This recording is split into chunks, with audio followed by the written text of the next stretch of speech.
안녕하십니까. 저는 클루커스에서 컨설턴트 업무를 수행하고 있는 박항서라고 합니다. 오늘은 클라우드 내비게이터 랜딩존을 아시나요? 라는 주제로 웨비나를 진행해 보려고 하는데요. 우선 랜선으로 참석해 주신 분들께 감사드립니다. 아마 랜딩존이란 단어를 처음 들어보셨으면 많이 생소하실 거예요. 왜냐하면 랜딩존이라는 단어가 담고 있는 그 서비스 개념이 참 많거든요. 그래서 오늘은 이 랜딩존을 알게 되면 어떻게 클라우드를 사용하는데 안내를 받을 수 있는지, 좋은 안내를 받을 수 있는지 개념 정리와 함께 간략한 데모를 통해서 제가 안내해 드리고자 합니다. 그럼 목차부터 한번 보실까요? 처음에는 그 애저 랜딩존이란 개념에 대해서 제가 간략히 소개를 한번 해드릴 거고요. 그리고 키워드를 통해서 랜딩존이 갖고 있는 대표적인 그 서비스들이 뭔지 한번 안내를 해드리겠습니다. 그리고 나서는 저희가 주요 서비스에 대해서 안내를 해보고자 하는데요. 계정, 시스템 운영 정책, 이런 주요 서비스들을 한번 뽑아본 다음에 관련된 애저 리소스가 뭔지 한번 안내를 상세하게 해드리고자 합니다. 그리고 이 부분에 핸즈온도 포함되어 있으니까요. 차분하게 저하고 같이 진행하시면 쉽게 이해하실 수 있으실 것 같아요. 그리고 마지막으로는 애저 블루프린트라는 그 개념이 있는데요. 블루프린트는 앞서 설명드린 내용들에 대한 종합 선물 세트 같은 서비스입니다. 그래서 끝까지 참여 부탁드리겠습니다. 예, 그럼 랜딩존이 무엇인가에 대해서 제가 한마디로 한번 정리를 해보면요. 애저를 제대로 운영하기 위해서 기초 설계를 하는 것을 의미합니다. 많은 고객분들이 처음에 클라우드를 고려하실 때 이런 질문들을 많이 하세요. 비용은 어떤가요? 그리고 SLA는 잘 지켜지나요? 이런 질문들을 해주시는데요.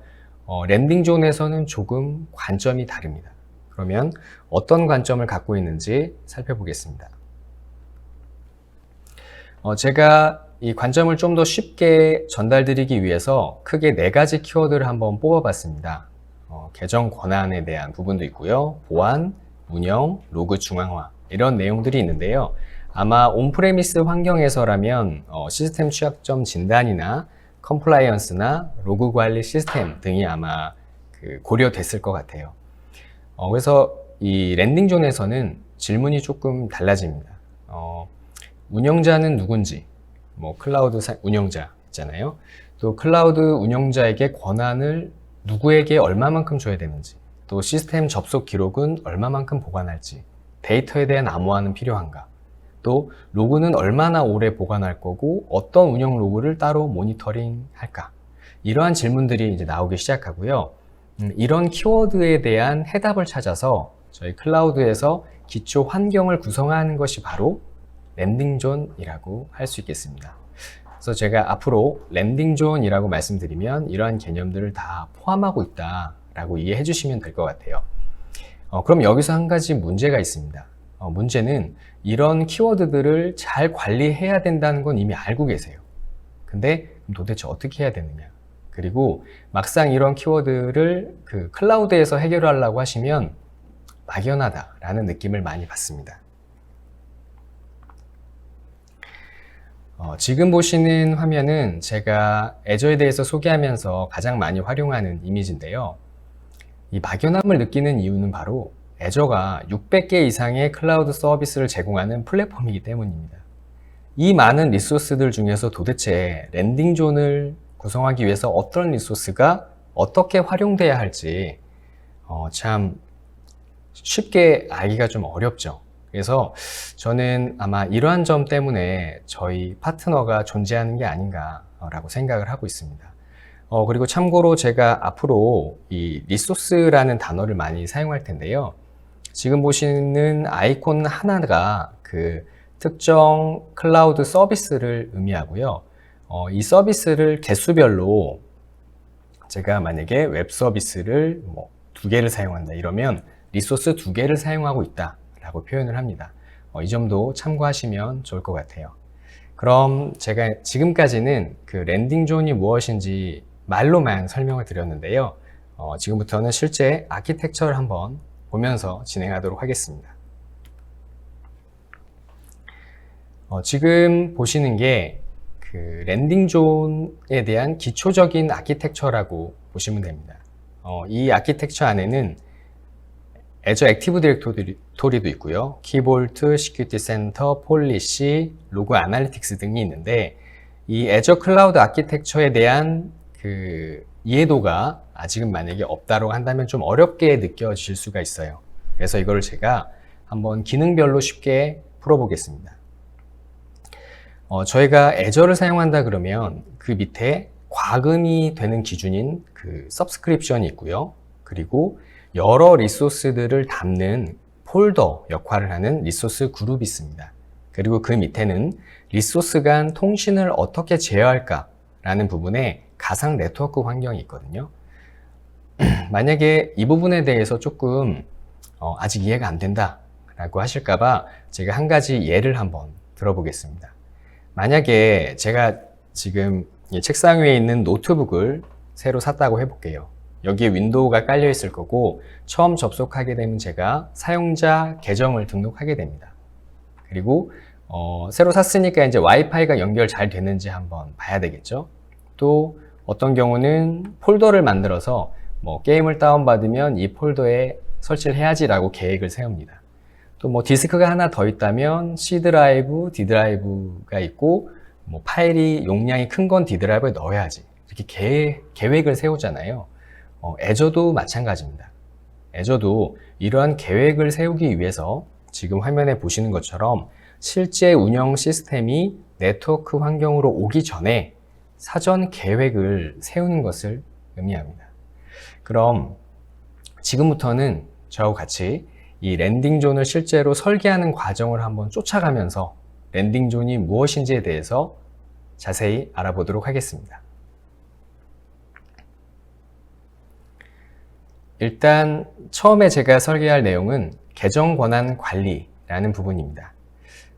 다음 화면을 이어서 보시면 애저에서는 계정 권한을 관리하는 데 있어서 애저 액티브 디렉토리라는 리소스가 사용이 됩니다. 애저 액티브 디렉토리의 주요 기능은 뭐냐면 일단 사용자 계정을 생성하고요. 또 도메인이 다를 경우에는 다른 사용자를 초대할 수도 있습니다. 또 사용자만 애저에 접속할 수 있는 건 아니죠. 만약 개발자가 코드를 통해서 애저 포탈에 접속하고자 하는 경우는 저희가 앱 등록이라고 부르는 기능을 통해서 이 소스 코드에서 사용하는 아이디와 패스워드를 생성하고 제공해 줄 수 있습니다. 또 장점 중에 하나로는 저희 멀티팩터 인증이 가능합니다. 그래서 저 같은 경우도 애저 포탈에 접속을 해서 그 아이디와 비밀번호를 입력을 하면요, 바로 로그인 되는 게 아니라 제 휴대폰에 설치된 그 애저 앱을 통해서 알람이 옵니다. 그 알람을 제가 승인을 해줘야 로그인할 수 있거든요. 이런 기능이 기본적으로 제공된다는 게 가장 큰 장점이고요. 또 한 가지는 싱글 사인온이 제공된다는 부분입니다. 그 온프레미스에서 AD를 사용하시거나 만약에 그 SaaS 어플리케이션 중에 클라우드 지원 기능이 있으면 애저하고 같이 연동해서 싱글 사인온을 구성할 수가 있습니다. 제가 지금 앞서서 설명드린 내용들을 한번 이 애저 아키텍처로 표현을 해보면요, 보시는 것처럼 이렇게 관리자, 파트너하고 소유자, 독자 이런 식으로 표현이 됩니다. 어찌 보면 수행한 내용은 참 많은데 단순하게 표현이 되죠. 만약에 여러 사용자 그룹이 있다면 여기에 또 복잡한 표시가 들어가겠지만 지금 현재까지의 시나리오는 저희가 랜딩 존이 여기까지 구성이 됐다고 봐주시면 될 것 같아요. 그리고 이제 남은 리소스를 하나씩 저희가 살펴보면서 이 랜딩 존의 빈자리를 채워나가도록 하겠습니다. 다음으로 살펴볼 내용은요, 그 운영 정책에 관련된 부분입니다. 그 운영 정책은 애저에서는 크게 애저 폴리시라고 하는 리소스가 그 기능을 수행하고 있는데요. 애저 폴리시의 주요 기능은 일단 정책을 감사를 할 수가 있고요. 그리고 이 정책을 그룹별로 묶어서 또 관리를 하고 할당을 할 수가 있습니다. 또 커스텀 정책을 제이슨 형태로 생성할 수도 있는데요.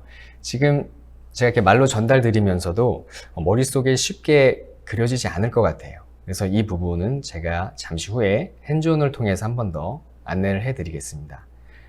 장점은 뭐냐면 저희가 만약에 클라우드에서 어떤 운영 정책을 적용하고 싶다고 했을 때 어떤 정책을 적용해야 될지조차 모를 때가 있잖아요.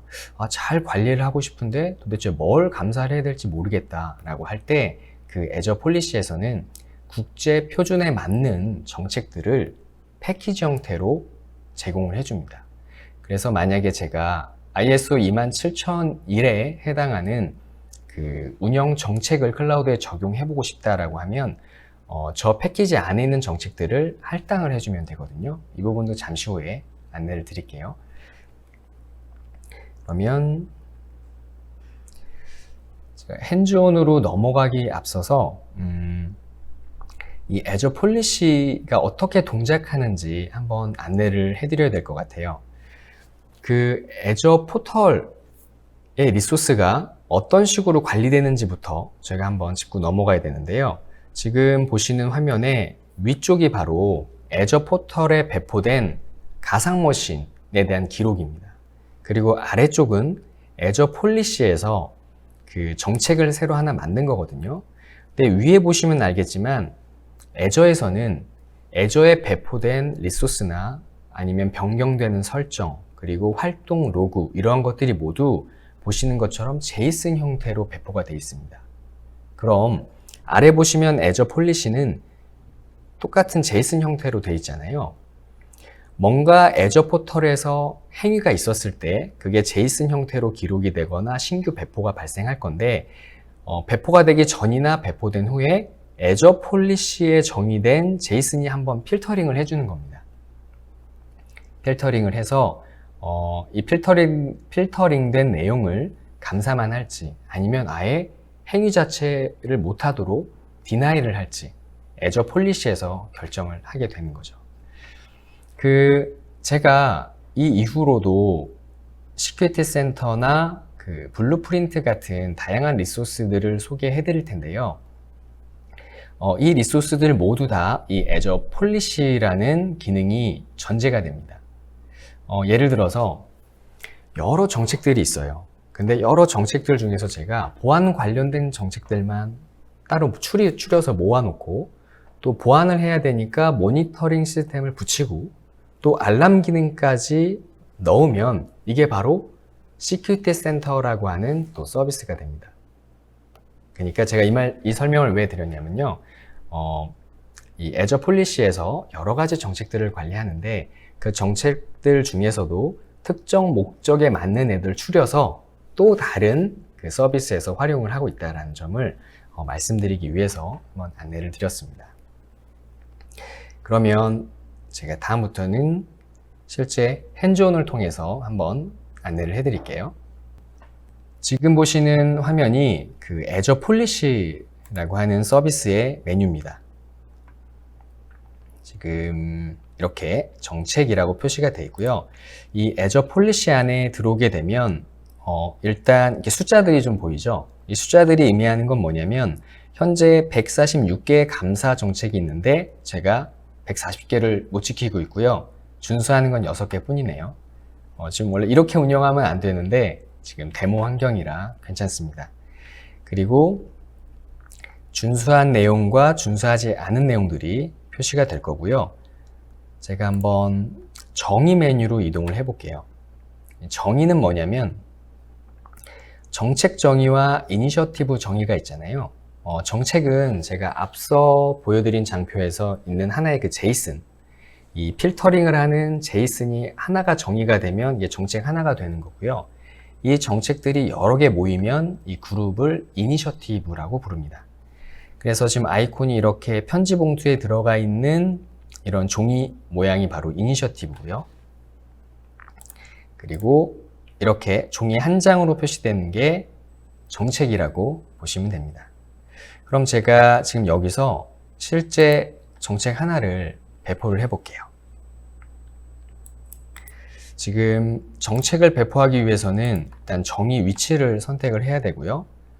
제가 테스트 구독을 한번 선택해 보겠습니다. 그리고 이름은 테스트로 정의하고요. 지금 아래 보시는 화면에 바로 제이슨 형태로 그 애저 포털을 검사할 그 값들을 넣는 건데, 제가 여기다가 미리 준비된 값을 한번 넣어 볼게요. 네. 지금 이 정책은 어떤 기능을 갖고 있냐면요. 지금 화면에 보시면 애저의 네트워크 리소스에서 특히나 네트워크 시큐리티 그룹이라고 하는 IP 방화벽 쪽에서 정책이 들어갈 건데요. 인바운드에 대해서 allow를 신청할 경우, 그 경우에 혹시나 any 상태로 열린다면 이 행위는 deny 해라 라고 정의가 되어 있는 겁니다. 제가 한번 저장을 해 볼게요. 그럼 정책 하나가 이렇게 저장이 되고요. 이렇게 생성한 정책을 할당을 통해서 보시는 것처럼 특정 구독에 할당을 할 수도 있고요. 또 정책 특정 제외할 리소스를 선택할 수도 있습니다. 이 정책의 영향을 받지 않을 그 리소스들을 선택할 수도 있거든요. 이렇게 검토 만들기 하면 배포가 되는데, 이 배포는 최대한 30분이 걸리는 작업이라 제가 앞서 배포해 놨던 그 내용을 가지고 한번 설명을 드려볼게요. 지금 기존에 제가 작성해 놨던 정책이고요. 앞서 제가 넣은 정책과 같습니다. 그럼 이 정책이 어떻게 반영이 되냐면, 제가 지금 다른 리소스로 넘어왔는데요. 이 리소스가 뭐냐면, 지금 잠시만요. 네, 네트워크 보안 그룹이라고 하는 리소스입니다. 이 리소스의 역할은 뭐냐면, 지금 화면에 딱 보시면 알겠지만 인바운드와 아웃바운드 규칙을 관리하는 IP 방화벽 리소스예요. 만약에 제가 인바운드 보안 규칙을 새로 한번 추가를 해 보겠습니다. 그래서 출발지를 그냥 any로 잡고 제가 도착지는 저희 내부에 서버가 있다고 가정하고 이렇게 한번 잡아 볼게요. 그리고 제가 배포를 할 건데, 앞서 정책에서 지금 이러한 행위를 제가 부적합하다라고 규정을 해놨으면 이렇게 실패가 됩니다. 이러한 방식처럼 애저 폴리시를 활용해서 여러 가지 행위들에 대한 제약을 걸 수가 있어요. 또한 이렇게 제한을 거는 것뿐만 아니라 감사를 수행해서, 앞서서 제가 준수하고 비준수하고 이런 내용을 한번 보여드렸죠. 그렇게 관리를 할 수 있게 되는 것입니다. 이 애저 포털을 활용하게 되면 기존에는 저희가 확인하지 못했던 여러 가지 행위들에 대해서 운영 정책을 새롭게 구성을 할 수가 있고요. 이러한 장점 때문에 이 애저 폴리시라는 리소스가 랜딩 존이라는 개념에 같이 포함되는 것 같습니다. 그럼 다시 발표 자료로 넘어와서 설명을 한번 이어가 볼게요. 지금 앞서 설명드린 시나리오대로 랜딩 존을 구성을 했고요. 지금 아래 보시면 폴리시라는 리소스가 추가가 됐습니다. 그리고 지금 이렇게 제가 하나하나 설명을 드리면서 랜딩 존을 채워 나가고 있는데요. 앞으로는 맨 처음 보셨던 것처럼 더 많은 제가 랜딩 존을 한번 구성해 나가 보도록 하겠습니다. 다음에 저희가 확인해야 될 리소스는 애저 키볼트라는 리소스예요. 키볼트는 온프레미스 환경에서 만약에 이 키볼트가 하고 있는 역할을 수행한다고 한다면 키 매니지먼트 솔루션이 있어야 될 겁니다. 이 키 매니지먼트 솔루션이 하는 역할은 보통 키 관리를 중앙에서 한다라는 점인데요. 또 말로만 설명드리면 어려우니까 제가 잠시 후에 핸즈온을 통해서 한번 안내를 드릴게요. 이 키볼트의 주된 기능은 키와 시크릿 그리고 인증서를 관리하는데요. 키 매니지먼트 솔루션도 그렇지만 키를 한번 생성하고 생성한 키에 대해서 권한을 할당하고 또 권한을 할당한 내용의 유효기간을 설정할 수 있는 것. 이게 키 매니지먼트의 핵심이라고 할 수 있겠습니다. 그러면 다른 기능으로는 애저에 있는 데이터들에 대한 암호화, 수행할 수도 있고요. 가장 큰 장점이라 그러면 전 역시 애저 서비스와의 편리한 연동 부분도 있지만 트랜잭션당 과금이 나온다 라는 점도 되게 큰 장점일 것 같아요. 그럼 제가 데모 환경으로 넘어와서 한번 안내를 드리겠습니다. 예, 그럼 제가 미리 생성해 놓은 이 키볼트 리소스에 접속을 해서 한번 데모를 진행하도록 하겠습니다. 키볼트에 이렇게 들어오면 처음에 요청이 카운트돼서 표시가 되는데요. 키볼트는 앞서 말씀드린 것처럼 요청당, 트랜잭션당 과금을 일단 받고 있고요. 주된 기능은 크게 세 가지였고, 키, 비밀, 인증서 이렇게 세 가지가 있는데요. 일단 키값을 한번 생성을 해 보겠습니다. 생성 메뉴로 들어와서요. 제가 테스트 키 2번 해서 암호화 방식을 이렇게 선택할 수가 있고요. 활성 날짜, 만료 날짜를 선택을 해서 만들기를 하면 보시는 것처럼 키가 이렇게 만들어집니다. 참 만들기는 쉽죠. 이렇게 만든 다음에 비밀도 그렇게 쉽게 생성을 할 수 있고요. 마찬가지로 인증서도 쉽게 관리를 할 수가 있습니다. XX 정책은 이 키볼트에 접속할 수 있는 사용자나 어플리케이션을 할당해주는 기능인데요. 지금 저는 키볼트를 관리하기 위해서 제 이름이 이렇게 등록이 되어 있고요. 지금 잠시 후에 데모 환경에서 보여드릴 가상 머신도 등록이 되어 있는데, 이 가상 머신이 키볼트에 접속해서 키를 요청하거나 비밀을 요청하거나 할 때 이렇게 선택된 항목대로 이 선택된 권한에 따른 행위만 할 수가 있습니다. 그럼 한번 실제 가상 머신에 접속을 해서 진행을 해볼게요. 이 처음에 키볼트를 이제 접하시는 분들은 저한테 이런 질문을 많이 하십니다. 그러면 키와 시크릿, 키와 비밀이 있는데 도대체 차이점이 뭐냐라고 물어보시는데요. 제가 간략하게 한번 예를 들어서 설명을 해드릴게요. 제가 만약에 클루커스의 개발자라고 한번 가정을 해보겠습니다. 제가 클루커스 시스템에 접속을 해서 비밀번호를 입력하고 데이터를 가져와야 되는데, 지금 보시는 게 현재 비밀번호라고 한번 해볼게요. 그럼 제가 코드에 이렇게 비밀번호를 입력해서 사용을 하게 됩니다. 근데 저희 회사의 보안 정책상 만약에 암호가 한 달에 한 번 바뀐다면 어떨까요? 제가 코드에 이렇게 넣었던 값을 수정해야 되고, 또 이 코드뿐만 아니라 다른 코드에도 이 값들이 있다면 똑같이 수정해야 되고요. 또 저 한 사람뿐만 아니라 여러 직원들이 있을 때 그 사람들도 다 마찬가지로 코드를 수정해야 되겠죠. 그렇게 사용하는 것이 아니라 지금 아래 보시는 코드를 통해서 제가 키볼트에 요청을 한번 해보겠습니다. 그럼 보시는 것처럼 키볼트에 입력을 해놓은 비밀을 가져와다가 사용할 수가 있습니다. 이 말인 즉슨 한 달에 한 번 암호를 바꿀 때 그 키볼트에 저장된 메인 중앙 저장소에 저장된 암호를 바꿔주면 나머지 사용자들은 그 값을 불러다가 쓸 수 있는 것을 의미합니다. 그럼 이게 지금 시크릿이거든요. 이게 키와는 무슨 차이를 갖고 있느냐. 자, 이 점을 설명드리기 위해서 한번 키를 요청을 해볼게요. 키를 요청을 했을 때는 아까 위에서는 보시는 것처럼 이렇게 스트링 값이 표시가 됐는데요. 이 키는 뭐냐면 아까 제가 키를 생성할 때 암호화 방식을 지정을 했잖아요.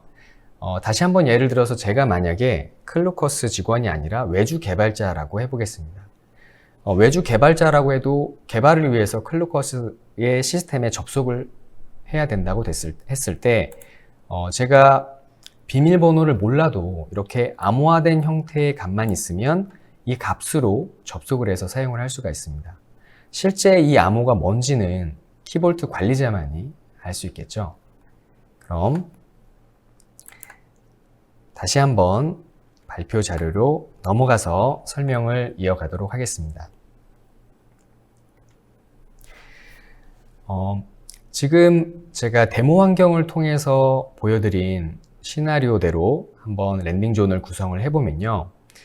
저희가 만약에 키와 암호 인증서를 관리해야 될 필요성이 있다라고 한다면 여기서부터 고민이 됩니다. 그럼 가상 머신을 하나 더 생성을 해서 키 매니지먼트를 설치를 해야 되나? 또 키 매니지먼트 시스템에 대한 라이센스를 구입을 해야 되나? 이렇게 고민이 될 텐데요. 랜딩 존에 그 키볼트를 추가하면 서버를 하나 더 생성할 필요도 없이 이 키볼트를 활용해서 관리를 다 할 수가 있고요. 만약에 외부 사용자가 이 가상 머신에 공인 IP를 타고 들어왔을 때 HTTPS로 서비스를 하게 된다면 거기서 필요한 인증서 또한 이 키볼트에 넣어서 관리를 할 수가 있습니다. 그래서 지금 앞선 그 랜딩 존 구성보다 조금씩 지금 내용이 추가가 되는 것 같아요. 그러면 이번에는 그 랜딩 존을 설계하는 데 있어서 보안 관리 측면에 대해서 한번 안내를 드려보겠습니다. 애저에서 특히나 네트워크를 관리하는 데 있어서 가장 많이 사용하는 리소스가 바로 애저 네트워크 서비스 시큐리티, 저희는 줄여서 NSG라고 하는 리소스인데요. 이 NSG는 제가 간략하게 설명을 드리면 IP와 포트 트래픽을 제어하는 L4 수준의 방화벽이라고 말씀드릴 수 있을 것 같아요. 이 NSG를 서브넷에 붙이면 그 서브넷에 포함된 모든 네트워크 장비들이 다 영향을 받고요. 아니면 가상머신 안에 연결이 된 네트워크 카드에만 연결해서 가상머신 한 대만 제어를 할 수도 있습니다. 그리고 최대 정책이 100개, 1000개까지 등록이 되는데요. 제가 앞선 데모에서 잠깐 보여드렸죠. 신규 정책을 넣었을 때 실패가 되는 부분을 한번 보여드렸는데 그러한 정책이 최대 1000개까지 들어가고요. 그리고 애저 서비스에 대한 태그를 제공하고 있습니다. 제가 이 부분은 잠시 후에 핸즈온으로 한번 안내를 드릴게요. 그리고 NSG의 가장 큰 장점 중에 하나는 무료라는 점, 이 점도 있지만 추가 기능을 활성화를 시키면 이 NSG 간에 흐르는 트래픽들, 그리고 이 트래픽 안에 있는 소스와 데스티네이션, 포트 정보, 프로토콜 정보 이런 것들을 모두 확인을 할 수가 있습니다. 그럼 제가 다시 한번 제 데모 환경으로 이동해서 설명을 한번 드릴게요. 지금 앞서 잠깐 보여드렸던 NSG 메뉴인데요. 여기서 제가 한번 아웃바운드 보안 규칙을 새로 추가를 해보겠습니다. 이렇게 추가 버튼을 눌렀을 때 아웃바운드다 보니까 지금 소스 쪽에는 가상 네트워크를 잡고요. 대상 주소로 서비스 태그를 이용해서 인터넷을 잡아볼게요. 이제 혹시 온프레에서 경험이 있으신 분들은 딱 이것만 봐도 아시겠지만 애저에서 인터넷으로 나갈 때 공인 IP가 어떤 것인지 특정할 수가 없거든요. 그럴 경우 보시는 것처럼 인터넷이라는 태그를 활용해서 이 안에 들어있는 모든 IP를 다 선택을 해줄 수가 있습니다. 그리고 애저에는 다양한 파스 서비스들이 있는데 이 파스 서비스들은 기본적으로 도메인 기반으로 통신을 하거든요. 공인 IP를 밖으로 잘 드러내질 않습니다. 이러한 서비스들 경우에도 지금 보시는 것처럼 서비스 태그를 활용해서 그 트래픽 흐름을 제어를 해줄 수가 있습니다. 그럼 다시 장표로 모아서 설명을 이어가겠습니다. 이러한 장점들 때문에 NSG가 실제 실무에 있어서도 가장 많이 활용이 되고 있고요. 지금 앞서 설명드린 내용으로 한번 랜딩 존을 구성을 해보자면 지금 보시는 이미지와 같을 겁니다. 예를 들어서 웹서버와 DB서버가 있다라고 했을 때 그 웹서버는 인터넷으로 통신을 해야 되니까 DMZ 서브넷 구간을 만들어 주는데요. DMZ를 어떻게 만드느냐? NSG를 통해서 제어를 하는 겁니다. 아웃바운드 트래픽을 허용해주고 그리고 이 트래픽들이 특정 DB에 대한 포트만 허용을 해서 통신을 시켜준 다음에 이 데이터베이스가 놓이는 서브넷은 인터넷 통신을 할 수 없도록 제어를 해서 사설 네트워크처럼 운영을 할 수 있습니다. 그래서 앞서 설명드린 내용이 지금 또 하나 저희 랜딩존에 추가가 됐네요. 그럼 이 다음부터는 그 보안 정책에 대해서 안내를 드리겠습니다.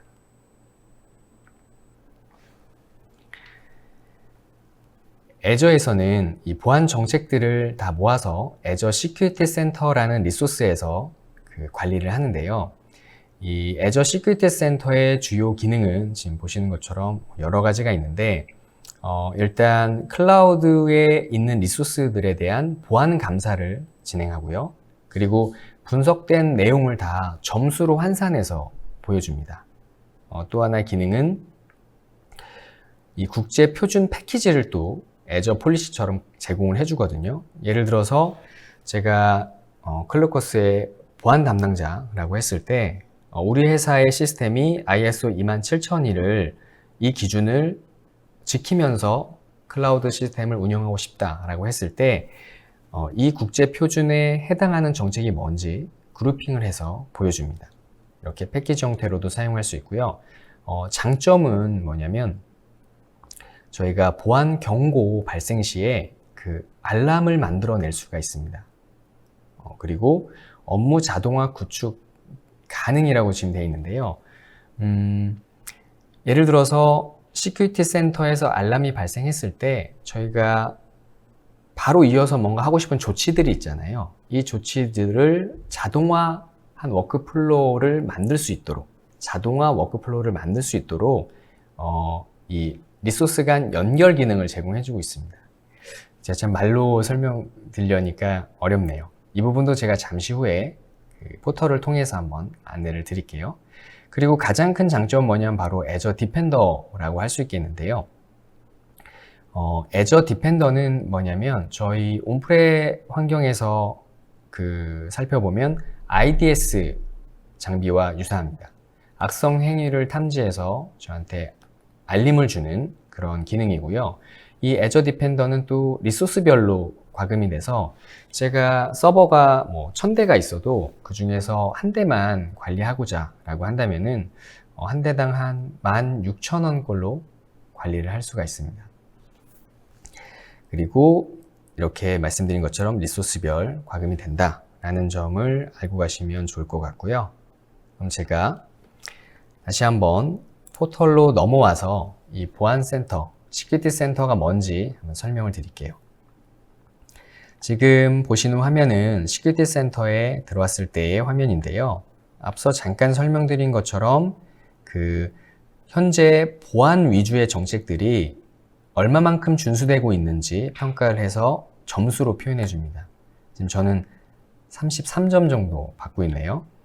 그리고 이러한 보안 정책들 중에 만약에 ISO 27001 기준으로 봤을 때는 얼마나 지켜지고 있을까라고 하면 7개고요. 또 다른 기준들도 이렇게 표시를 해주고 있습니다.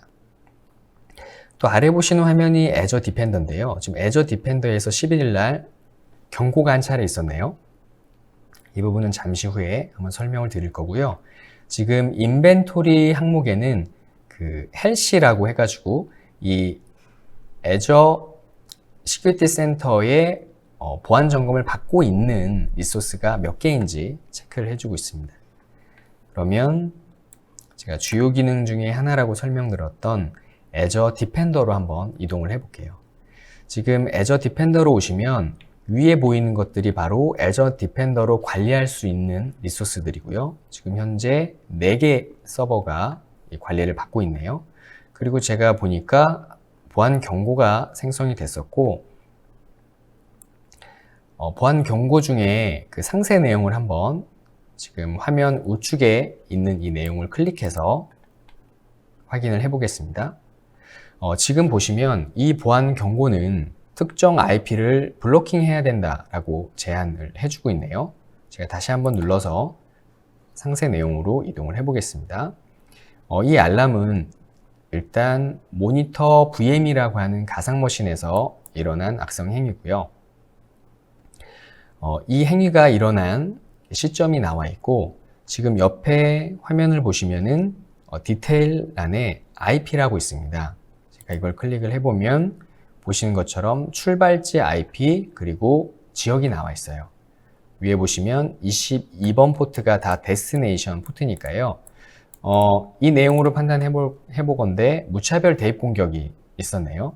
그리고 아마 보안 관제를 받고 계시다면 보안 관제에서 하는 일도 지금 보시는 것처럼 출발지 IP를 확인해서 악성 행위라고 판단됐으면 IPS 장비에서 이 IP들을 차단하는 것. 이런 업무를 또 수행을 하고 있거든요. 지금 애저에서도 애저 디펜더를 통해서 이런 과정을 수행을 할 수가 있고요. 그 Take Action이라고 하는 메뉴로 들어가 보면 총 한 3가지 정도 주요 메뉴가 있는데요. 여기 Unforce 룰을 클릭하면 지금 옆에 나와 있는 그 브루트 포스 공격, 무차별 대입 공격을 막기 위해서 어떤 설정을 해야 되는지 표시가 되고요. 그리고 적용 버튼을 누르면 바로 그 공격을 막기 위한 정책이 자동으로 할당이 됩니다. 그리고 아래쪽은 뭐냐면 앞으로 이런 공격을 방지하기 위해서 어떤 설정을 해야 되는가 라고 가이드를 해주는 거고요.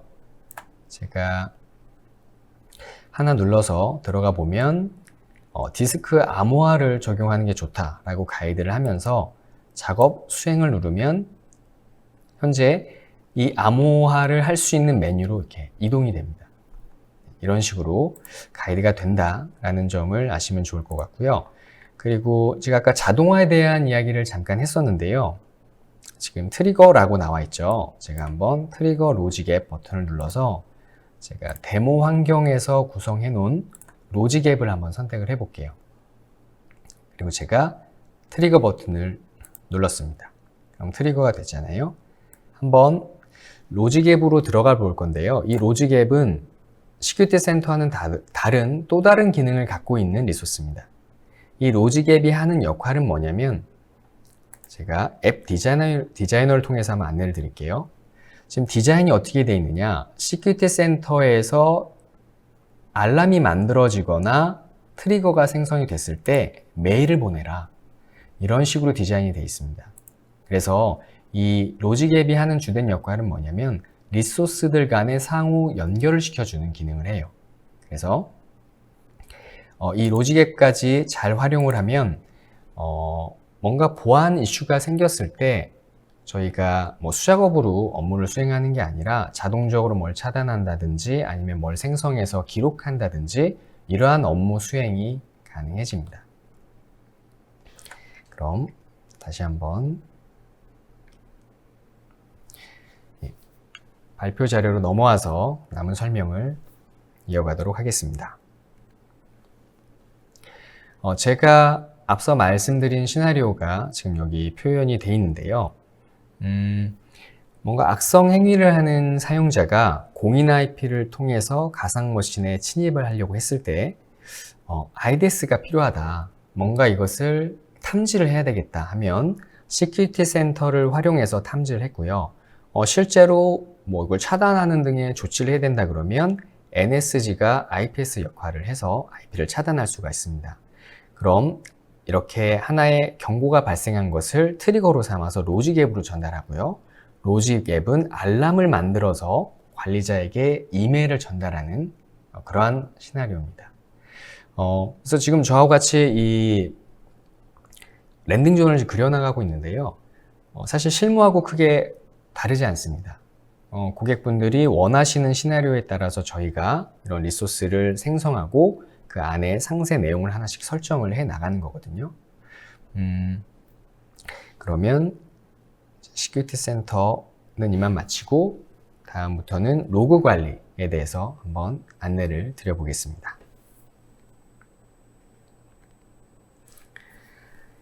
애저에서의 로그 관리 기능은 이 대표하는 몇 가지 리소스가 있는데요. 그 중 하나가 애저 로그 아날리틱스입니다.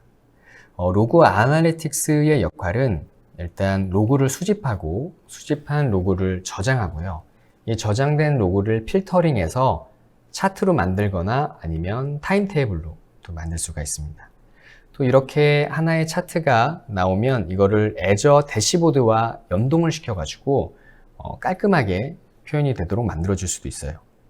이 내용은 제가 잠시 후에 데모를 통해서 한번 안내를 드리겠습니다. 그래서 가장 큰 장점은 뭐냐면 일단 애저 플랫폼 로그를 받아올 수 있고요. 또 오퍼레이션 시스템, 즉 운영 시스템의 이벤트 로그나 안에 매트릭 정보들을 받아올 수 있는데 어떻게 받아오냐면 가상 머신에 에이전트를 심어서 받아올 수 있는 거고요. 또 다양한 어플리케이션 로그들을 어플리케이션 인사이트라는 리소스를 사용해서 그 어플리케이션 로그를 또 받아올 수 있는데 이러한 로그들을 다 그 로그 아날리틱스라고 하는 리소스에서 중앙 관리한다 라는 점이 가장 큰 장점입니다. 그리고 또 한 가지 장점은 무료로 사용할 수 있는 과금 구간이 꽤 넉넉합니다. 그래서 수집하는 데이터 양이 적을 때는 무료로 사용하면서도 되게 필수적인 기능을 많이 활성화할 수가 있어요. 제가 이 내용도 데모를 통해서 한번 안내를 해보겠습니다. 지금 보시는 화면이 제가 방금 개념을 설명드린 로그 아날리틱스인데요. 지금 로그 아날리틱스 작업 영역에 들어와서 연결된 리소스가 뭔지 한번 확인을 해보겠습니다. 일단 가상 머신을 이렇게 확인을 해보면 랩 VM이 지금 이 로그 아날리틱스 작업 영역에 연결이 되어 있고요. 그리고 애저 액티비티 로그, 무료로 제공되는 이 활동 로그가 특정 구독에 있는 활동 로그가 지금 또 연결이 되어 있습니다. 그럼 이 데이터들이 다 로그 아날리틱스로 들어오게 되고요. 그리고 가상 머신도 지금 연결이 되어 있는데요. 이 가상 머신에서 어떤 매트릭을 불러올지 그 내용은 고급 설정에서 선택이 가능합니다. 지금 저는 데모 구성을 위해서 일단 프로세스 매트릭 하나를 불러오도록 선택을 해놨는데요. 제가 한번 프로세스를 검색해보면 이렇게 정말 많은 매트릭들이 있어요. 근데 이 로그 아날리틱스에서는 이 매트릭마다 그 수집해오는 데이터 양에 따라서 과금이 되거든요. 그래서 정말 필요한 매트릭만 선택해서 가져오는 게 팁이라고 할 수 있겠습니다. 그럼 이제는 이렇게 수집된 로그를 한번 어떻게 필터링 하는지 안내를 해볼게요. 지금 보시는 화면은 수집된 그 로그들을 여기서 필터링을 걸 수 있는 그 로그스라고 하는 기능인데요. 제가 여기서 필터링을 미리 한번 데모로 만들어 놓은 게 있습니다. 제가 지금 쿼리를 불러왔고요. 이 쿼리는 어떤 쿼리냐면요. 좀 넓게 표시해 드릴게요. 일단 최근 1시간 동안 이 사용한 프로세스, 그러니까 동작한 프로세스가 어느 정도의 메모리를 사용했는지 체크해서 가장 사용량이 많은 10가지를 일단 불러온 다음에요. 이 10가지 프로세스에 대해서 최근 이틀간 데이터를 그 10분 간격으로 가져오는 그런 필터링입니다. 제가 이걸 한번 실행을 시켜보면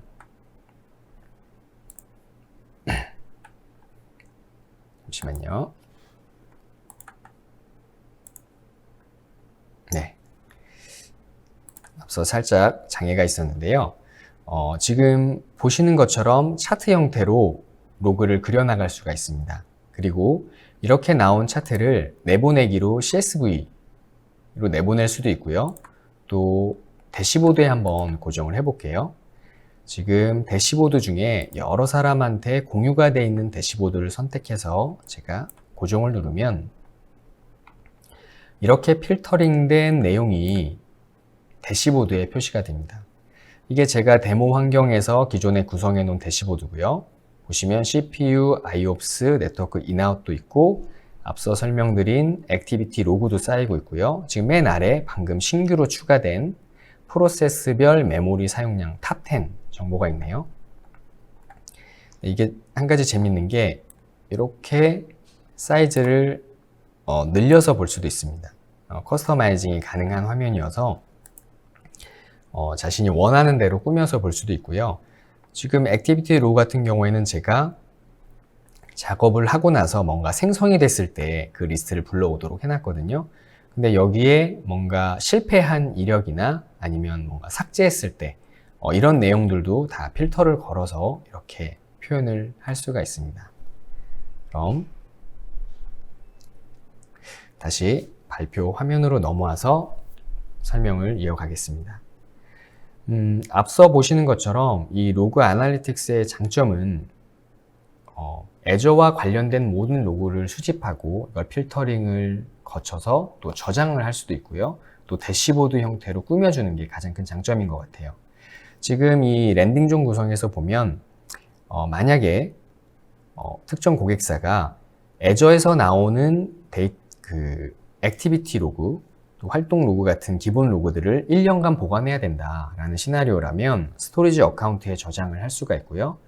또 만약에 이 외부로 나가는 그 트래픽, 인터넷으로 나가는 트래픽이나 아니면 서브넷 간 통신 트래픽에 대해서 모니터링을 하고 싶다라고 하신다면 이 NSG에 있는 진단 설정이라는 기능을 활성화시켜서 이 로그 또한 스토리지 어카운트에 저장을 할 수가 있습니다.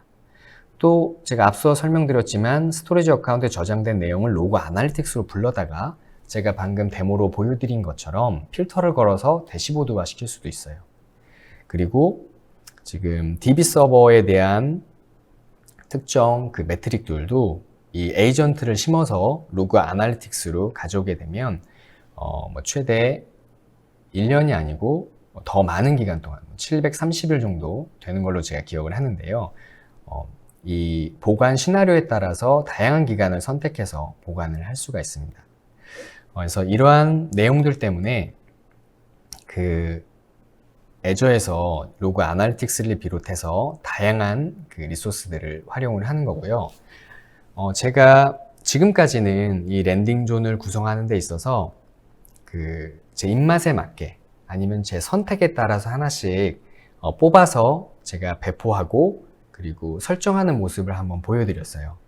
근데 이제부터는 제가 블루프린트를 통해서 좀 다른 형태의 배포 방식을 안내를 해보겠습니다.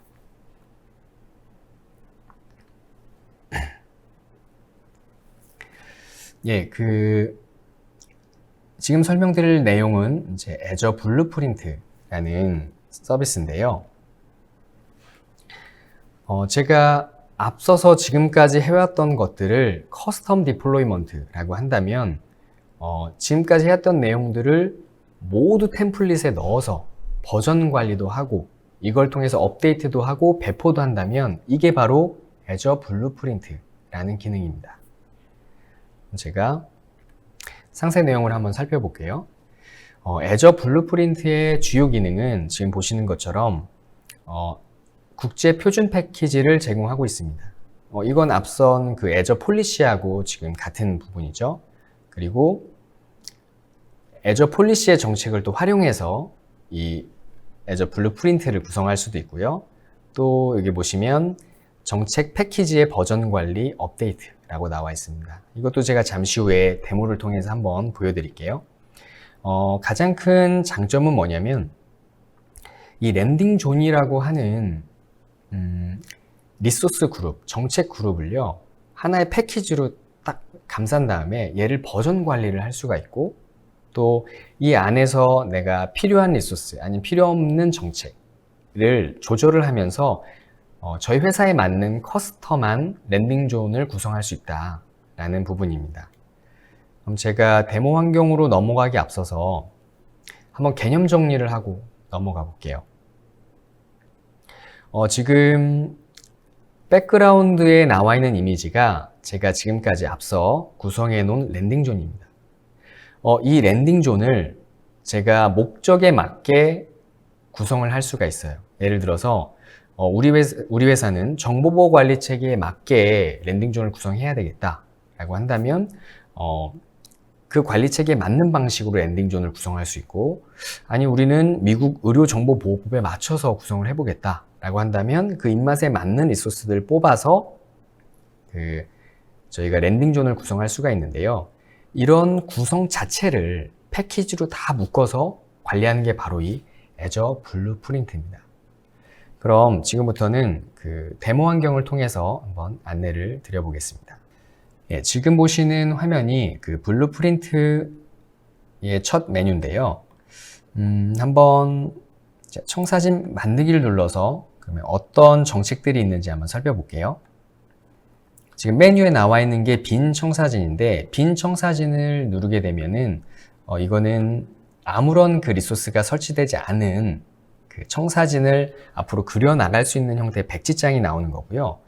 그 아래에 지금 살펴보면 ISO 27001 기준으로 지금 정책이 들어있는 것도 있고, 카프라고 해서 우리 애저를 잘 쓰기 위한 정책 모음집을 제공하거든요. 그 카프도 지금 나와 있고, 또 영국 공식이라고 해서 영국에서 지금 제안하는 그런 랜딩존도 있네요.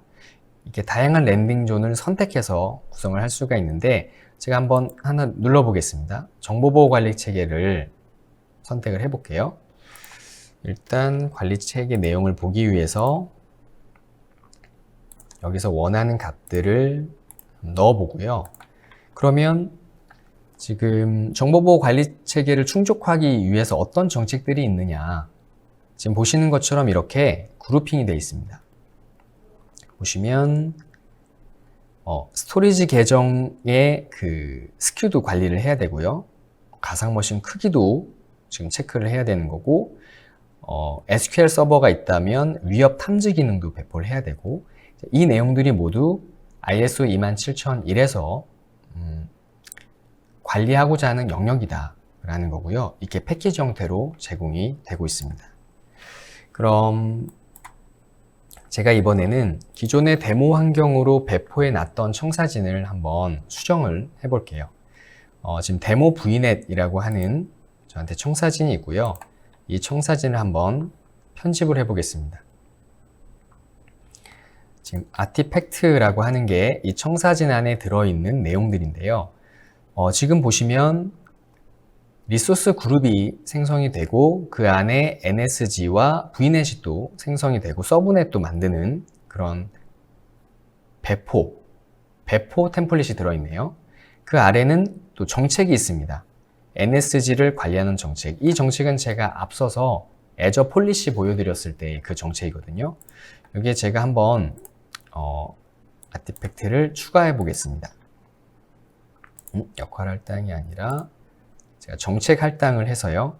여기에 재복구가 구성되지 않는 가상 머신도 앞으로 우리 회사는 관리를 하겠다 라고 해서 추가를 한번 시켜봤어요.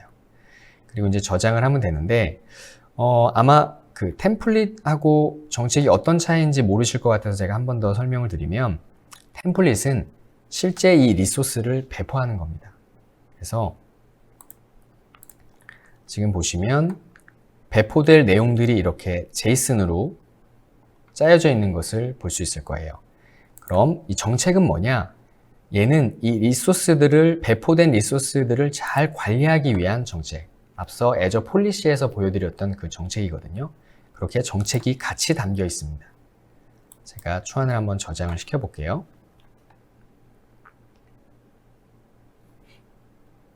네, 지금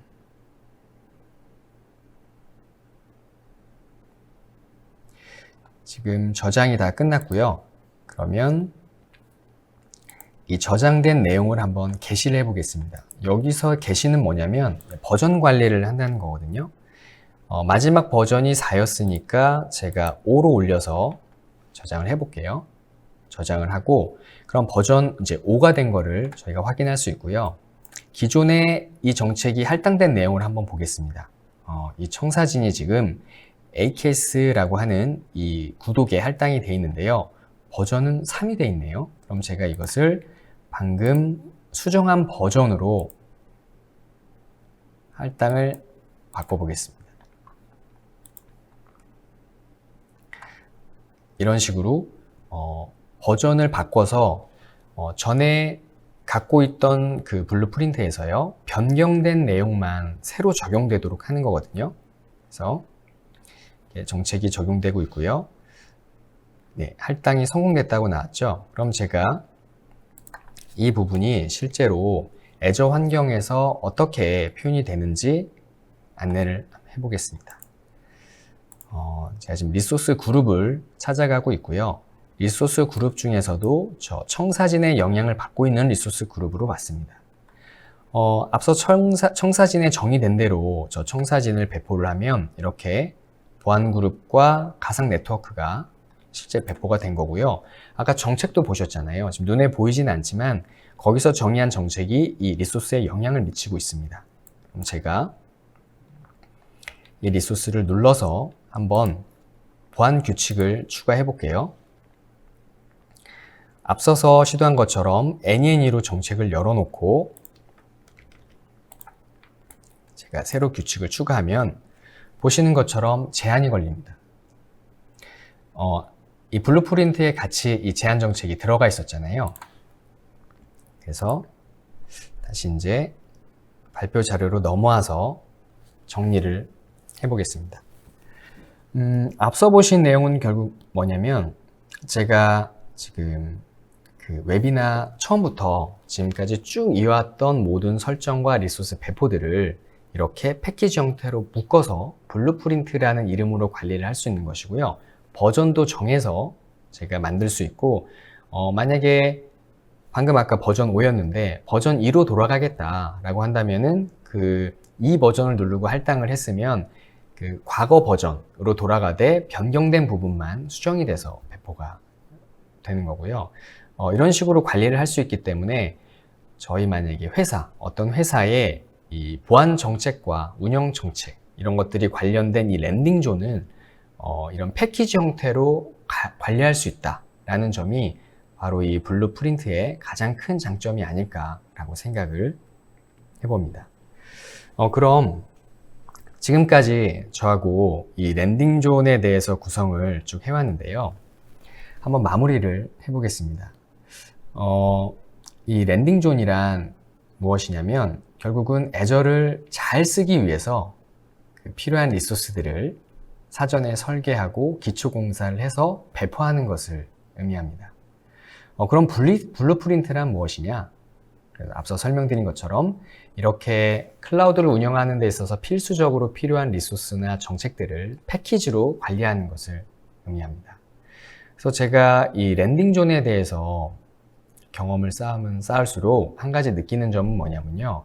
이 랜딩존 설계는 클라우드의 운영 경험과도 밀접한 관련이 있다라는 점입니다.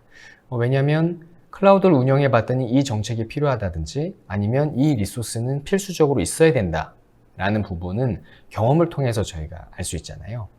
그래서 그 다양한 분야의 구축 경험을 가진 저희 클루커스에 연락을 주시면 저희가 클라우드 시스템 운영에 대한 기초 공사를 제대로 할 수 있도록 가이드 해드리겠습니다. 그럼 지금까지 웨비나에 참가해 주신 분들께 감사드리고요. 저는 이만 마치겠습니다. 감사합니다.